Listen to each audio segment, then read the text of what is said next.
Hey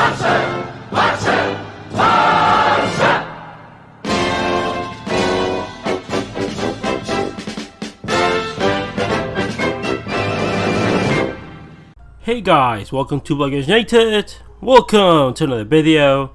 And Atletico Madrid 0, Barcelona 1. And very important 3 points, I have to say. Let's start with the positive. Good 3 points. Really good goal from Messi. Really good Ter Stegen. I think that's it for the positives. No, I'm joking, but it was one of those games. Again, nothing much to show for it. Two teams that play very similarly. Some moments of the game they were better. Some of the time Barcelona was better, but overall no one was particularly great. I think the 0-0 would have been fair, but Barcelona take the 3 points after a magisterial Messi goal. And without further ado, let's start with the lineups and then we'll go ahead and talk about the game.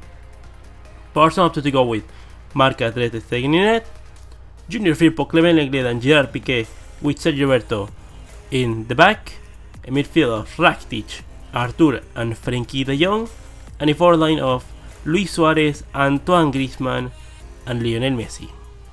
Atletico Madrid opted to go with Jan Oblak in net, a 4-4-2 of Kieran Trippier, Felipe, Mario Hermoso, Saúl Ñíguez, a midfield of Ángel Correa, Héctor Herrera, Thomas and Koke, and a forward line of Álvaro Morata and João Felix.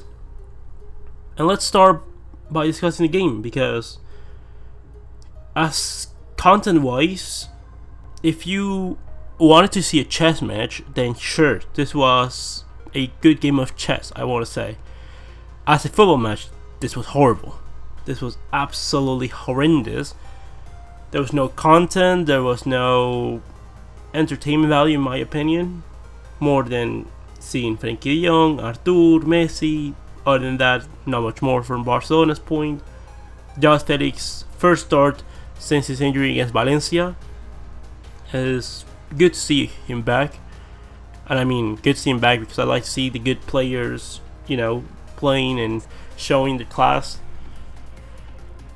In the first 30 minutes of the game, I think that Barcelona were very, very much inferior to Atletico Madrid. They were just, they generated a lot of chances. Álvaro Morata especially had a really, really good chance. And the best player of the game so far, of course, was Ter Stegen. As it is, we're used to it by now that Ter Stegen is the best player in the game. He was unbelievable. Griezmann, as expected, he was gonna be whistled and booed by the Atletico Madrid fans. It's understandable, but and that's something that I want to remind just Atletico Madrid fans, that I'm not saying that you should be grateful to Griezmann or anything, but to remind that with the money that Griezmann left you, with those 120 million euros, is that you were able to pretty much pay for a lot of the players that you have right now that you didn't have last season. Your Kieran Trippier, your Felipe, your Mario Hermosos, Renan Lodi, João Felix, Héctor Herrera. I just think that it is very interesting that someone that's given so much for your club, and yes, didn't leave in the best circumstances, but still gave really good performances in my opinion, that you're whistling like that. But anyways, not here to discuss that matter at this point in moment in time. Let's start by signaling individualities. Griezmann was again disappearing because we don't play to his strengths. We don't play anything actually. We only play pass the ball to Messi and let's wait to see if something happens. That's the only Barcelona strategy apparently. Luis Suarez was again more like Griezmann, not much. He did give Messi the assist for his goal, but again, in this context, when Barcelona not doing really anything, it's not that Suarez wasn't good because Suarez is not good, it's just because the context of the game doesn't allow Suarez to be good. I think the midfield was really good actually today. Doesn't imply that we played well, but Artur was again distributing the ball really well. Frenkie de Jong distributing between lines, moving, dribbling, very, very good. Rakitic was very secured, much better than Busquets. And after seeing these, if we're gonna keep Rakitic, then Busquets is the bench, because Rakitic, in the minutes that he's played, he's been infinitely better than Sergio Busquets. Piqué, I don't know if we are here to collect yellow cards for this season. I don't know if Valverde told Piqué to start collecting yellow cards every single game, because I believe that Piqué must be averaging about a yellow card every 2 games, which is gonna leave him suspended for a lot of time if that trend continues happening. He did sustain an injury today. We'll see what kind of injury it is. Hopefully nothing too serious. But honestly, I don't want to be a bad person here, and like, I'm not wishing for Piqué to be injured, but I would like to see him getting benched. And if this is what it takes for Piqué to get benched, then this is really sad, because Piqué, with his yellow card, was playing free. Mateo Laos allowed Piqué to play going forward. I don't want to talk about Mateo Laos today, because, you know, Mateo Laos, not much to say about that. Just saying that when you start giving yellow cards like crazy for no reason in the first months of the game, then you could have a problem. In the second half, everything was calmed down, everything was properly done, I guess. Sergio Roberto and Junior Firpo were right. Junior Firpo was very nervous in the first half an hour. He was suffering quite a bit. They were clearly attacking him, going for him, targeting him, because they knew that he was the weakest link.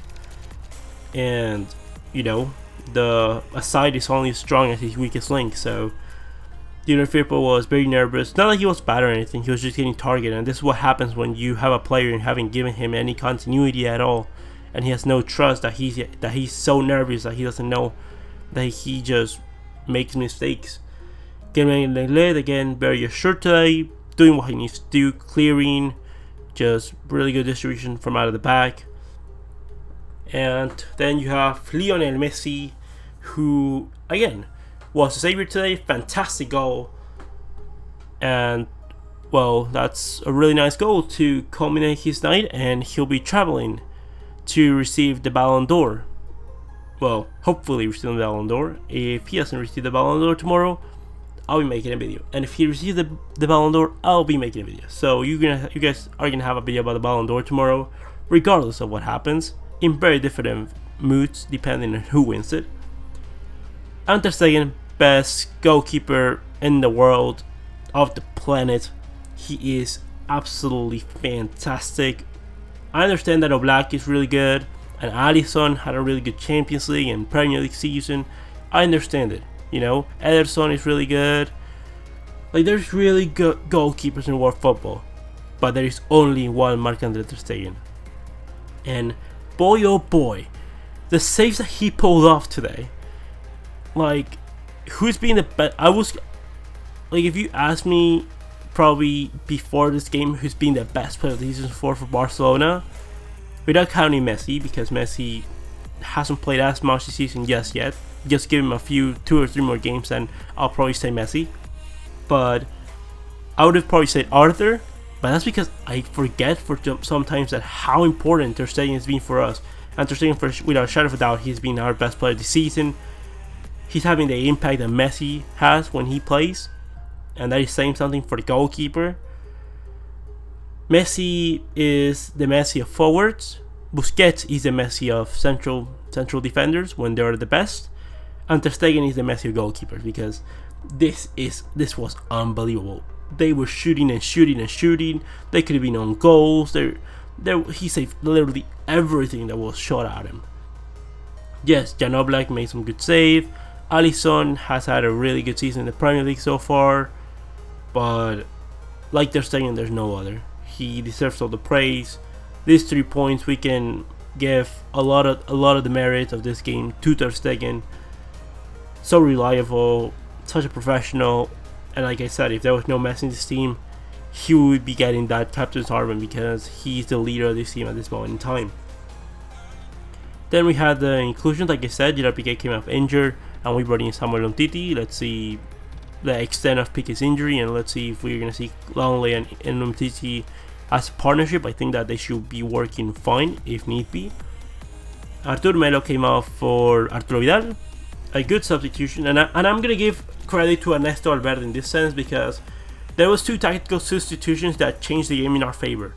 We're getting dominated by Atletico Madrid very ugly, and what he did was just to switch Artur and Frenkie de Jong from sides. Artur was playing in the right and Frenkie was playing on the left, but what Ernesto Valverde did was just put de Jong on the right and Artur on the left, and that changed things completely, because, you know, Frenkie de Jong allowed for Messi to drift into the center, and therefore Saul and Koke lost their marker. They were marking Messi, but they lost their marker, and that left the space open for Frenkie de Jong to rip into space for Atletico Madrid. And also Artur, that is more possessional aware, was able to keep up better with Angel Correa and Kieran Trippier, so Junior Firpo started suffering less. Then when the momentum went back to Atletico Madrid, Ernesto Valverde accurately decided to change Artur for Arturo Vidal. And we know Arturo Vidal. Arturo Vidal is a player that is going to give you security, that he's going to break the game off. He's going to win those 50-50 challenges, every single one. He's going to be competing, and when he's 100% coming off the bench, he is the best resource to do that kind of play. It's not the thing that we should be relying on, but given that we have the tool, given that that's how the game is going to go this season, then we must take advantage of it if we can. Also want to give merit that we started playing we started with a 4-3, and yesterday in the video I said that in the 4-3 we were going to suffer, and we did. But then we changed to a 4-4-2 in the moments that we were playing with a 4-4-2, and then Griezmann joining a 4-2-3 and a 4-3-1-2. Like I said, we are most effective because we can see less and we generate a lot more. Because Barcelona, the reality is that on comparison to Atletico Madrid and Real Madrid, who need a lot of chances to score their goals, Barcelona don't need as many chances to score goals. We can generate from very little. We can generate a lot of chances and very dangerous situations. So that is what we need to do: be solid in defense, and then be able to just hit them on the break. Kind of. This is not the Barcelona way. This is not how I want us to play forever and ever. But for this season, there is no solution, and if we are planning to win titles, then I think this is the best way possible to do so. We have a game in La Liga coming up in the coming weekend. Then after that, we have the Champions League. We have that important clash against Inter, and I say important because I want to give some youngsters some minutes because we're going to finish first regardless. So, seeing Neto probably net, I want to see Ansu Fati and Carles Perez back again. I don't care if we win or lose.